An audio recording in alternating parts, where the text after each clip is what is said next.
Hello, everyone. Welcome back to the Going Virtual theme. This is the second panel discussion for today. And the topic for this discussion is augmented reality, virtual reality, and immersive technology. So, for this panel, we have as moderator Pradeep Khanna. I'll give a brief introduction of him just now. He is joined by Pankaj Ross, who is the co founder and CEO of Dimension XG, also known as Ajna Lens. He is joined also by Jayendra Venugopal, who is the Chief Product and Technical Officer of Flipkart, and with Sagar Kabra, who is the Director of Operations at GTT Foundation. To give you a little more context about, give a larger introduction of Pradeep Khanna, who has infinite list of achievements throughout his career.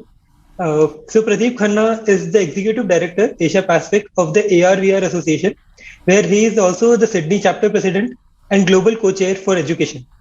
Pradeep is also the CEO of Global Mindset, a Sydney-based award-winning consulting company focused on leveraging digitization, virtualization, and globalization for living. He has 30 plus years of executive experience and has been a leader for IBM Australia and New Zealand. Pradeep is adjunct professor in Australia, Singapore, and India. Pradeep is a regular speaker at international conferences. In the calendar year 2019, has presented in 27 international conferences all over the world. He is an acknowledged leader in emerging technologies, especially virtual, augmented, and mixed reality, and education technology. Apart from that, Pradeep is on the advisory boards of a number of companies. He received his MBA from Australia Graduate School of Management, his Master of Sciences in Computer Science from University of Technology in Sydney, and his Bachelor of Technology from IT Delhi. Handing the baton to you, Pradeep ji. Please introduce the other panels and take the discussion forward. Thank you very much, Avkel. This is Pradeep from Sydney. We are in a lockdown at the moment. We have been in a lockdown for the last 2.5 months and likely to be there at least for 1 month. So, this is the new normal, a technology driven new normal where technology is prevailing an ever pervasive role in the way we live, learn, work, socialize, and do anything and everything else. It is 8:15 in the night, as the time difference between Sydney and Australia is 4.5 hours, and I'm delighted to present to you this session on virtual reality, augmented reality, extended reality, mixed reality, and not missing the real reality.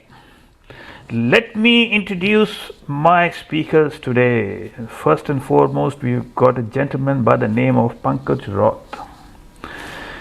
Let me kind of tell you first that the people who are in the broad term XR have to be passionate people. And I'll come to that later on. Pankaj is one of those few people who is building or going into manufacturing of XR hardware. And why I call him, he's a passionate person, because most of the headwar is in the domain of large global companies. So please give a big round of applause to Pankaj. Pankaj, if you can raise your hand. Moving on from there, we go to a global player, the son of the soil, the company and the people who made billions. Flipkart, which was taken over by Walmart. And we've got Jaya, who's got a title of Chief Product Officer and Chief Technology Officer. So what they have done is they've combined the titles together, and he's called Chief Technology and Product Officer. Jaya, can you please raise your hand? Please give a big round of applause to Jaya. And it's interesting, you see, because Walmart has been one of the leaders in immersive technology, and I will put Jaya on the spot and ask him what Walmart has been doing. And then from moving over to Jaya, let's go across to Pune. By the way, I forgot, Jaya, which part of India are you from? I am originally from Tamil Nadu, but now live in Bangalore. Bangalore. So Pankaj is from Mumbai. From Mumbai, we went to Bangalore or whatever it is called now, and then we move across to Pune, and there we've got who? We've got Sagar. Sagar is the operations director of an NGO. He is working at the grassroots level in implementing technology solutions for the health sector. Okay, guys, let's give it a go. Immersive technologies have been around for the last more than 25 years. So let me start with Jaya. Jaya, are we at the tipping point? Yes, I think not just on augmented reality, virtual reality. I think virtual reality still, I would say that penetration, especially in countries like India, is going to take some time. But if you look at the larger technology landscape, I think artificial intelligence to This session is about immersive technology. This is not about AI. yeah. My question is, in XR, which is a broad term which covers AR, VR, MR, and anything else that you may call, are we at the tipping point? I wouldn't say we are already at the tipping point, but we are very fast getting there because sensor technology is becoming cheaper. It's So getting how? embedded in a So lot your response is that we are not at the tipping point. So how far are we from the tipping point? 10 years? 6 months? I wouldn't say that's that far out. I think it's we are very close. I think hardware is getting more powerful, and where even AI tech sometimes comes to have a role in other technologies as well, will accelerate some of the development of some of these technologies to become more mainstream. So I do Okay. think that hardware tech, Okay. sensor So tech. what is, understand? So what is one of the biggest drivers of XR? So I would say that I would look at it from a consumer perspective, right? I would look at what are the elements that consumers have discovered and have experienced and have adopted in spades today, right? And usually consumer adoption is what drives technology development, right? In terms of where we see enough traction is where a lot of investment goes in. So I can talk about, for example, where we have actually deployed. So technology. Jaya, are we 6 months, 10 years into tipping point? No, it's definitely not 10 years. Or what is the biggest driver? Do you see the consumer as the biggest driver? Yes, I do think that consumers will play a big role in driving this technology forward. There are also lots of interesting enterprise use cases that are now becoming big in this space. So both of them, but I do think that consumer technology usually has the exponential nature of it in terms of adoption. If there is a really good product market fit, and that drives a lot of exponential investments as well into the space. That'll make the technology more accessible, more. Okay, understood. Let me give you some perspective before I move on to Sagar. And that is that even though the technology has been around for the last 25 years, the biggest impact on XR today is 5G. 5G takes away the latency, 5G enables a lot of functionality of the head mounted device to go to the cloud, and 5G also gets more collaboration over there. The roadmap for 5G to take full functionality is 7 to 8 years. So we see the roadmap of XR to be 7 to 8 years and the tipping point happening in the next 2 to 3 years. Okay, let me move across to Sagar. Sagar, how many AR, VR, XR, MR solution providers are there in India? So Make a there guess. are around so around 500 500 or 1000. 500 or 1000. Yeah, big, And- small, mid-size. And what is the typical profile of these? Are they startups? Are they large companies? Are they bootstrapped? What are they? So basically, most of them are startups. Very much like 4 or 5 people coming together with the like-minded views, and then starting. Sort of like based upon their passion that okay, we want to do something in AR, VR, and these things. So basically, they are more of a startups, and then we have a mid-sized firms who are now entering into this AR, and then we have obviously the big companies. Okay. Okay, so let me tell you the numbers. There are more than 2,500 entities in India alone. There are 3,500 in China, there are 1,500 in Australia, there are 1,000 in South Korea, and so on and so forth. 80% of these are startups, and 75% of them are bootstrapped. So I'm quite happy that you talked about thousands, because very often I get responses of 50, 100, and so on and so forth. So very good. Let me move across to Ajna Lens, our lovely guy Pankaj. Pankaj, Yeah. what made you go in for hardware? So back when we started, there were not enough hardwares in the market, and we were very driven to create the next generation of computing platform. So we decided why not ourselves start building it instead of relying on someone else, and that's how the initial spark started. And here we are today with multiple devices out in the market. So let me ask you that when we look at, I know that what you make is smart glasses. Let me ask you, and the smart glasses that you make is predominantly an AR device. How many different types of AR are there? In terms of the optics mechanism, or Now, in terms of how do you access AR as a business or a consumer? What hardware options do you have? we have standalone AR headsets which have the computing and everything within the glasses itself. And now there are glasses that connect to either your smartphones or a small computing pack, which then can be the computing can happen there. And now the next generation that's coming out is the 5G enabled, as you mentioned. These are early prototypes wherein majority of the computing will happen on the cloud, on the edge, and then you'll get real time frames which are rendered in front of you. So, when it comes to defining AR, at the base level, you got mobile or tablet AR. The next level up is where you are using a wearable. The wearable can be a head-mounted device, can be a helmet, can take different forms. Then you've got web AR. Now, why and how did you decide to go for smart glasses?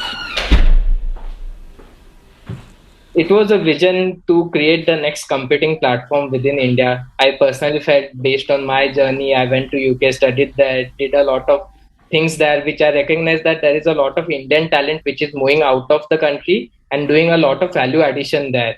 India as itself country has a huge talent potential. It's just the platform is missing.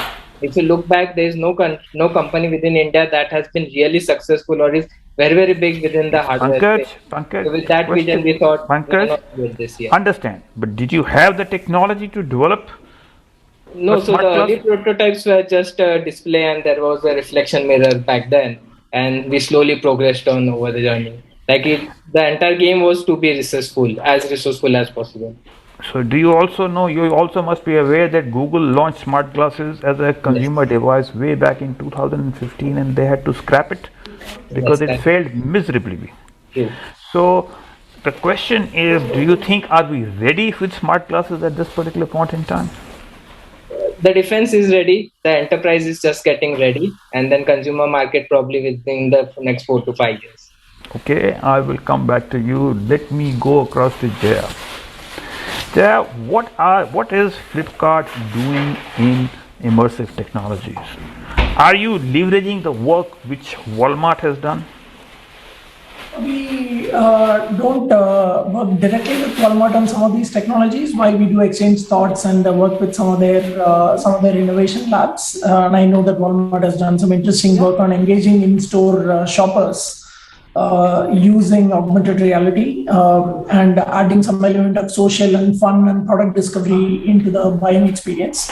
So we do our own investments into AR. We several months back we acquired a startup which had some really interesting IP in this space of 3D model creation, and we have built some really interesting experiences using that tech. So largely, we look at it in three different ways. One way is engagement, and of course, those are the very traditional use cases, right? Like your gaming, even e-commerce players use gaming as a way to engage our customers, and using AR games obviously has a lot more element of So fun. let me ask you also that you have gone down the AR path. Why not the VR path? Especially when you are looking at an in-store experience, you are not talking about the consumer sitting at home and getting an experience.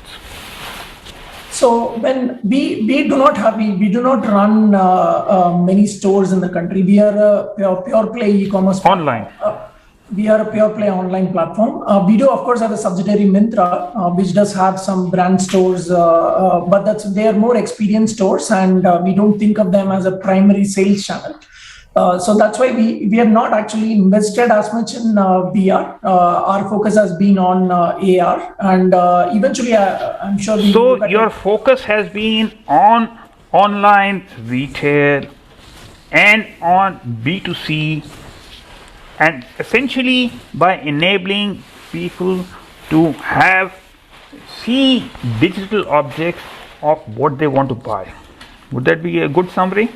Correct. So I was just about to explain that. So we look at AR in three different types of use cases. The first use case is the engagement use case to create fun experiences for customers. A couple of examples are AR games, where we actually kind of like do brand hunting, for example, like your typical Pokemon Go kind of game. We also actually did a kind of an AR T-shirt from Myntra, and we did a limited edition just as a fun concept, where we allowed people to experience animated things by hiding the AR markers within the images and doing some tech around it. So that was just like a fun experiment to see how AR tech will be received in fashion as a new experiential element, where you can publish your emotions on your T-shirt if somebody would use their camera and look at you or look at the T-shirt or something. So we did that more as a fun element, so engagement. The second part is around basically the core commerce use cases, where we focus on actually adoption and metrics as the determining criteria, right? So it's not about fun as much as actually being useful for customers. These are your mainstream use cases, like place your furniture in your living room and see how it blends with your living room before you buy. Is it fitting within your door so that you can carry it inside, and so on and so forth. And things like beauty and personal care, where you can actually try and apply the technology, use the technology to apply let's say, a mascara, eyeliner, or a lipstick. So in other words, you got components of gamification, you got Try Me AR, which is what you are focusing on, broadly speaking. There is a third element, which I was going to call out, where we have started doing some experiments, but we have not actually deployed anything at scale yet. We have done some prototypes where we want to actually increase efficiency of warehousing operations. For example, when today our pickers in warehouses go and pick items from shelves, for them to navigate in the shortest path to the shelf from which they would need to pick and identify the sub area, and then doing the So in other words, for warehousing purposes, for stocking purposes, you are using AR. That is another use case we are very interested in. We have done some prototypes, but we have not actually found equipment that is robust enough for those use cases and also cost efficient for those use cases. So how far in the journey are you? Are you at a POC stage, or have you, especially in the case of Try Me AR, as well as in the case of gamification, or has it actually been rolled out? No, those have been rolled out. So we do publish AR games during our big sales festivals and other things as an engagement driver. And we for the try-on experiences, that is also now available. It's not available for every product on the platform, but for a wide variety of products, it is available, and we are increasing coverage as we speak. Are you leveraging? These are very, very common use cases all over the world. Are you using intellectual property which has already been developed by hundreds of other companies on this very aspect over there, or are you starting de novo? No, we are using what is available in public domain, plus also we are developing our own internal IP as well. For example, we have actually filed some patents on the AR tech, For example, some of the variants of how we can embed AR markers in much more unobtrusive ways into frames, etc. We have done some patents. I can't, of course, elaborate because some of it is in the patent. It's okay. Okay, thank you very much. We have done a bunch of internal work as well on this. Even our camera, we have filed some patents for contextual cameras and other things. Yeah. I will come back to you on Walmart. Let me go across to Sagar. Sagar, you are working in the health industry sector. Right. Do you know which industries are having the highest take-up of VR AR? See, I'm unaware of about this, that which industry in healthcare sector is having the highest. Not within healthcare, but what about education? Does education have a higher take-up than health? Okay. What about gamification? Does entertainment and gaming, does it have a higher this thing? What about architecture, real estate? Does it have a higher take-up than health? So gaming and entertainment is having the high take, and then now the reality guys and all, they are utilizing this technology more, and then moving to the other, that is the healthcare, not healthcare, the medical specific. So okay, so let me tell you that number one take-up still is consumer, entertainment and games. Number two is education and training, and number three is health, and number four is real estate, construction, architecture. Health is in the coming years expected to overtake education and training. Now, when it comes to health, there are different perspectives. There is a carer perspective, there is a patient perspective, there is a healthcare professional perspective, there is a technician training perspective, there is a management perspective. Which aspect are you focusing on? So basically, we are focusing upon the healthcare perspective of it, in terms of the patient handling and in terms of the caregiving part of the healthcare entirely.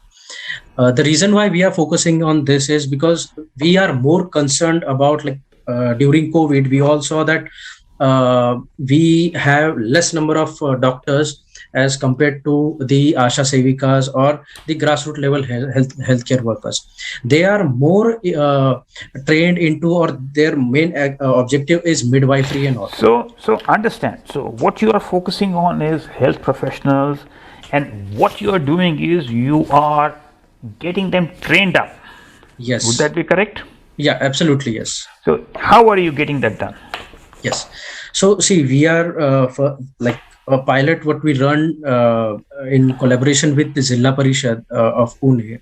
We started training to around 150 Asha Sevikas across 5 different villages, or 5 different blocks. So the reason why we started this, and I'll also come to what we have achieved through this.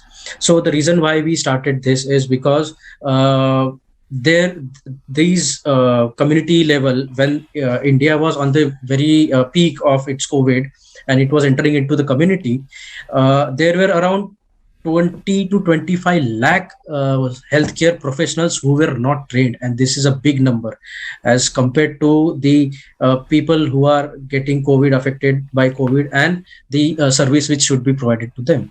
So now the way we did this was in collaboration with Zilla Parishad, as I mentioned, and then developing the course content which will be very much easily available to any remotely situated healthcare worker, or for that matter, in this case, the Asha Sevikas.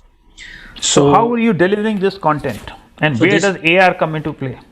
Yes. So see, AR has been very much designed and developed and thought upon to in the education sector specifically, and healthcare sector, that 10th or 12th standard students or above that, or those who are learning or pursuing right now, are only the target audience.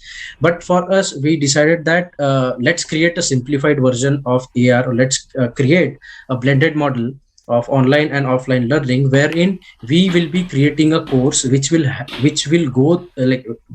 this AR component into it, and through this AR component they will be learning the so in other words, aspects. You went for a blended model, so which is online and offline. What was happening online and what was happening offline?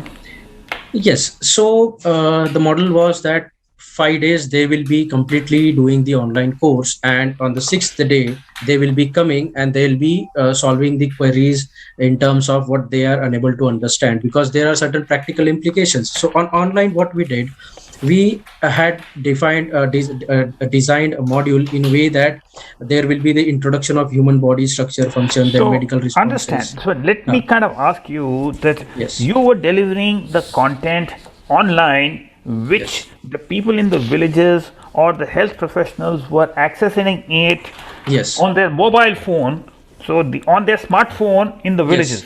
Would that be Yes. right? Yes. And Absolutely right. then they were going to the Zilla Parishad office. And how was AR? So in this process of online delivery, there is no AR. But where is the AR coming in? Okay, now the AR comes in the training part, the digital part, that is the online education. We provided the PDF to the Taluka health officer under the district healthcare officer. Now their work was to just give one printout to these candidates, and they will be using their mobile, the cameras of their mobile, and they'll be learning from that. So it was mobile based learning. That way they got the technical as well as the theoretical knowledge more easily, and these are the candidates especially So, in who are other in words, what you were doing was that these health professionals in 5 days were accessing the content on the mobile phones Yes. as a normal online access. Absolutely. Then Yes. on the sixth or seventh day, they were going to the Zilla Parishad office where they were handed out a printed document which had QR codes or some markers by which they could access augmented reality. Would Yes, that be absolutely. right? Yeah, yes, absolutely. Okay. Let me go across to Pankaj. Pankaj, there is billions of dollars being spent on metaverse. Metaverse is the most talked about or the misused term at this particular point in time. Can you tell us what is this metaverse? Metaverse, according to our understanding and how we see it, is a digital replica of the real world, wherein you have the real world on which you have a layer of digital world, and both of them are aligned, such that you can virtually, either completely in virtual reality, meet your friends or meet your colleagues, have meetings there. But let's say in augmented reality kind of a metaverse, wherein you see the real world in which the holograms, let's say one has placed it, someone else can also see the same holograms placed at that location. So it could be like a holographic museum that is set at CST, right? So everyone has Let me tell you what a metaverse is. A metaverse is a combination of the real world and the virtual world, which includes all types of realities, internet. It's a world where you switch in between the real world and the virtual world depending on what you want to do and where you want to get the experiences. There are billions of dollars which are being spent on the metaverse or creating mini metaverses by some of the biggest companies. Facebook is creating a mini metaverse, Microsoft is creating a mini metaverse, Epic Games is creating a mini metaverse, and so on and so forth. Now, these are futuristic trends. On the other hand, you've got very simple AR apps. Let me give you an example. A couple of months back, we had the COVID situation in India, where the simple AR app of how to assemble an oxygen cylinder at home helped millions of people. Likewise, a simple AR app which has a heat map of what are the areas of high crime in a city, can impact millions of people. In your view, which is the path that we should be taking? Is it the metaverse or is it the simple app?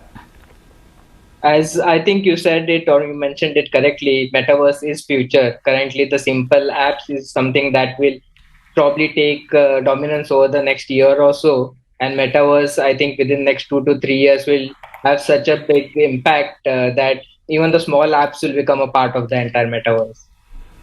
So, in other words, both have a role to play. One has a role in getting it closer to the tipping point, and the other has a role to play to give you where the future direction is heading towards. But your product that you are manufacturing is a smart glass. Yes. It is neither simple like a mobile or a tablet AR. Neither it is futuristic. And when it comes to smart glass, you have people like Athier, Railware, and diamond dozen players over there.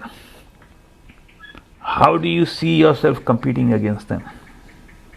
We don't look at ourselves as a competition or competing with them, because we work within specific niche. So we don't just do augmented reality glasses. We are also doing now virtual reality, which has been deployed within enterprises. So we have figured out some vocational training needs, wherein we are implementing few hundred devices this month, and next month we'll be deploying few thousand devices next year as well. For the enterprise as well, remote assistance is one use case that has a huge impact within the MSME market within India. So we are starting to explore that as well. So instead of competing on a broader scale with each one of them, we figure out where our niche is, where our blue ocean is, where we see that the global players won't require probably enter into at the early stage, and where we have a place that we enter into, create our market, create our ecosystem, and then once the users are within our ecosystem, they are so happy with the ecosystem. For them, it's probably much harder to jump into another ecosystem, and even cost is a big issue within India. So, in other words, what you are saying is that you want to get the stickiness with your customers. Correct. You want to create high barriers of entry. Very true. But the world is moving towards connectivity and open source. I am part of a global group from IEEE perspective, which is getting the debate between open source and proprietary technology. So, how do you see the journey in future? And more importantly, there are other people in India who are also going down the similar path. And I suppose the question which comes up is that what is your unique value proposition? Okay. But in view of the time, let me move across and let me go across to Jaya, and we'll take up these questions another time. Jaya, I promised to you to ask you about what is Walmart doing in XR. What are your thoughts and information? And this is important from two perspectives. Even though you are a separate entity, even though you are an online retailer, but Walmart is the company which made waves in XR a couple of years back. And there is a relationship between Flipkart and Walmart. So what are your thoughts? So, Pradeep, as we talked about just in the breakout room before we entered here, we don't closely work with Walmart on an operational level. So, I wouldn't be able to comment a lot on what exactly Walmart is doing there. Of course, as a customer myself, when I've looked at press releases that have come out, I know that they have done some interesting work in store consumer engagement space in terms of being able to locate aisles quickly. They've also done some treasure hunting kind of applications where you can, they did something with waffles plus mochi, kind of a show where in store you scan something and you locate virtual characters in the real world, and then you unlock some new content and perhaps coupons and other things, right? So, and also I know that they've done some work with associates and they publish some apps that help them do stuff. Let me tell you what Walmart and why they are famous. You are aware of Black Friday sales in the US, which are the largest sales in the United States. There are people who line up many hours before, and when the doors open, there is a stampede. People go for trying to get the best deals. The question or the problem statement for Walmart was, how do we train our sales staff to handle the Black Friday situation?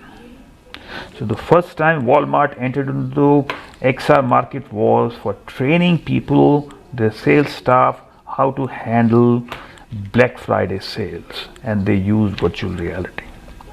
Secondly, Walmart, because in the retail industry, the job, a shop assistant level, is a very monotonous job. The turnover is almost 60%. So how do you make it more engaging?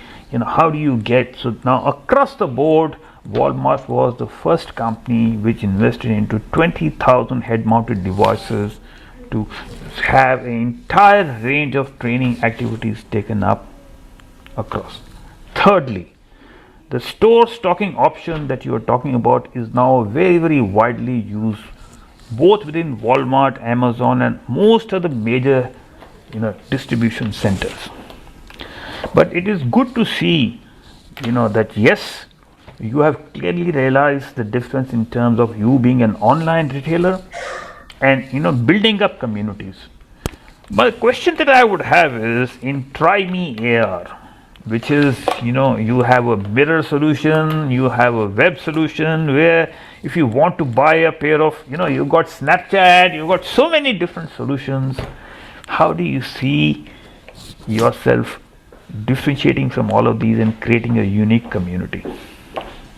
Yeah, see, one of the advantages we have is the scale of consumers that visit our platform. So that gives us a lot of experimentation capabilities on how exactly are we surfacing it in their consumer touchpoints, and also being able to study, are the customers actually benefiting from it in reality? While it may be engaging for them, are they actually deriving value from it as evidence from metrics, right? In terms of conversion uplift compared to a product page view.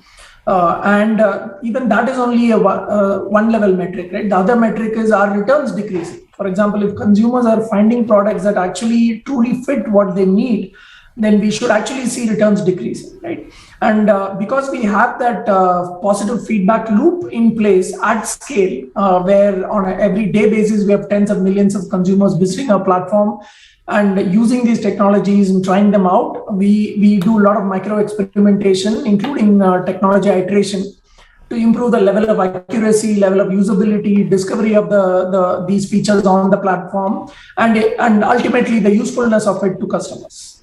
Okay, thank you. That is very good to hear that. Now, moving across to Sagar. Sagar, you just touched upon some elements of training. Training is one of the most popular use cases insofar as XR is concerned. There are thousands of companies all over the world who are developing solutions, and this is getting absolutely fabulous traction. Again, XR is being used for language learning, for soft skill learning, for onboarding, and for so many other use cases. And it is no longer a case of use case, but more about a business case now. And my question to you is, you have looked at training people in the rural areas. What about when you onboard them? Are you looking at those kind of use cases? Yes, definitely we are using those kind of use cases also, wherein from a business point of view, if before going forward to, I would like to mention that in India, for healthcare sectors and for underprivileged people, we are the first to develop and design this sort of a course. So now we being a non-for-profit entity, and also we can say that now we are the sort of a pioneer in this section or this sector, where we are taking the AR into the healthcare, that too at a grassroots level, and teaching, using that to teach the 8th or 7th pass candidates through this and enabling them. So now this opens up a big opportunity for all the startups or all the enthusiasts who are very much eager to come up and do something in terms of, these days, these generations, they have been very much interested in two things, money and social thing. So this is the best opportunity. So are you aware of a recent challenge which was run by Grameen? And I am mentioning that because you operate in the social sector, in the NGO sector. Grameen Foundation, which was founded by Mohammad Yunus, the Nobel Prize winner, recently ran an AR challenge. And it is a very similar use case or the path that you have taken, which is in terms of training the channel for delivery of services. So there are tons of things which are happening across just in India. It is about sharing the knowledge and sharing the good practices and lessons learned from each other. And the biggest challenge is that nobody knows who else is doing what in the AR/VR ecosystem. So it's important to be part of a community. So I just wanted to bring this to your attention, because when you mentioned that you are the only one of the kind which is doing this, there are hundreds of people who are doing this similar cases in India alone. Now moving across to the last question of the day, as we are heading, we've just got 2 minutes and it is now Pankaj's time. Pankaj, having gone into hardware, are you looking at extending the journey into content development? We are not looking to extend into the content side, but we have an application layer that would come on the hardware.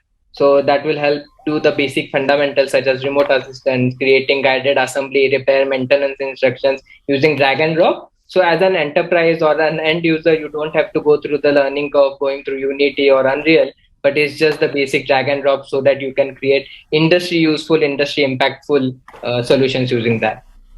So as a parting advice, my this thing would be, essentially, because you are a hardware player, at the moment most of the global players do not sell directly into India, but everybody is now looking at countries like India, because they are the next big, because the rare population of smartphones and internet access is coming in very, very big way. So especially you will need to get the stickiness with your customer, as well as to establish unique propositions, because I'm aware of so many people like you who are manufacturing hardware in India alone, and plus the global companies coming in. After 2 to 3 years, every Tom and Dick and Harry will be going and talking about me AR, me VR. And as you are very well aware, as all of you are very well aware, that telecommunication companies will be playing an increasingly important role, like Jio Tesseract has already done, so will other companies. I see a last question from the audience. The AR VR technology is going through a very dramatic shift, which is making hardware obsolete in smaller duration of time. That is, 3D glasses keep evolving. So let me answer this question. That too, you see, recently, just about a couple of days back, Facebook launched smart glasses. They're not actually smart glasses. They launched glasses along with Ray-Ban. Glasses which can, on voice activation, can take a small video or a photo and upload it onto Facebook. That is the path which is happening in terms of smart glasses, but a true and a proper smart glass is still a couple of years away. And we will see iterations happening, and we will see the likes of Apple, etc., coming in that particular domain, but still some time off. And the future is what the future is telling us, that in about years ahead to come, the smart glass will effectively replace our mobile phone. But being a futurist is a mug game. So with that, this is Pradeep from Sydney signing off, and a big thank you to all our panelists. Please give them a very big round of applause. We had some absolutely fabulous perspectives from them. Take care. Bye for now.